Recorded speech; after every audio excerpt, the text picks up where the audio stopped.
جامي سقسيت روحك كي ترقد الروح تاعك وين تروح؟ وعلاش من داك تشوف عباد موتى في المنام؟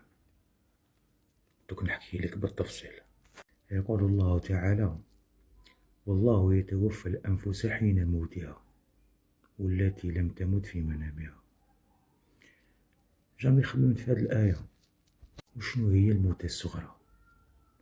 عباك كي ترقد الجسم تاعك حاجة مادية، يدخل في حالة بيولوجية ويتخدر وما يقدرش يبوجي وتفقد الوعي. بصح الروح تاعك واش يصرالها؟ ترقد؟ الروح لا ما ترقدش. الروح تاعك تخرج في رحلة واسمها الموتى الصغرى. الوعي تاعك يتحرر من القيود. وشنو هما القيود هذوما؟ هما المكان والزمان. الور هنا الروح تاعك راهي في عالم الأرواح. الحاجة الأولى العالم الغيبي، تلتقي فيه الأرواح مع بعض. هذا يثبت بلي انت كي ترقد تنوم صحابك، تنوم ناس تعرفهم، ودي فوا تنوم روحك في ناس ما تعرفهمش تحكي معاهم. دير في بالك بلي هذوك عباد يكزيستيو، والروح تاعهم تلاقات بالروح تاعك في عالم الأرواح، وتتلاقى بأرواح تاع ناس ماتت، على بيها تشوف الموتى في المنام. الحاجة الثانية الرؤى الصادقة.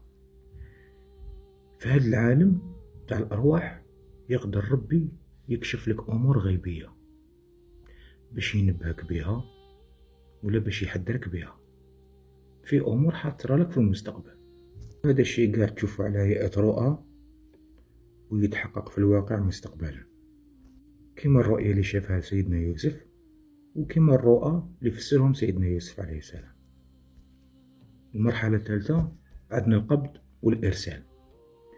كاين أرواح يأذن لها ربي باش تعاود تولي للأرض وتولي في الأجساد اللي كانت فيها، وكاين أرواح ربي يقبضها لعنده. بيقول كي ترقد قادر الصباح تنوض قادر ما تنوضش. على بها من السنة نقولوا باسمك ربي وضعت جنبي وبك أرفعها، إن أمسكت نفسي فارحمها وإن أرسلتها فاحفظها يا رب العالمين. بصح وعلاش الأرواح تاعنا كي تكون في العالم تاعها وتعاود تولي ما نقدروش نشفاو على كلش، نشفاو على غير شوية من المنامات؟ لخاطش العقل المادي اللي هو المخ ما يقدرش يتحمل أبعاد اللي عايش فيها الروح، أبعاد واحدة أخرى مش كيما الأبعاد اللي عايشين فيها. بحاجة واحدة أخرى، كل منام تنومو بلا ماتريكس ديالو، ما كاينش منام ما عندوش لا ماتريكس ديالو. فهمت ابيبري واش حبيت نقولك؟ والشي اللي قاعد لاصق في الذاكرة تاعك من المنامات هادوك هو برك حوايج خلاهم لك ربي حبك تشفع عليهم باش ينبهك. فسبحان الذي جعل النوم آية من آياته. السلام عليكم.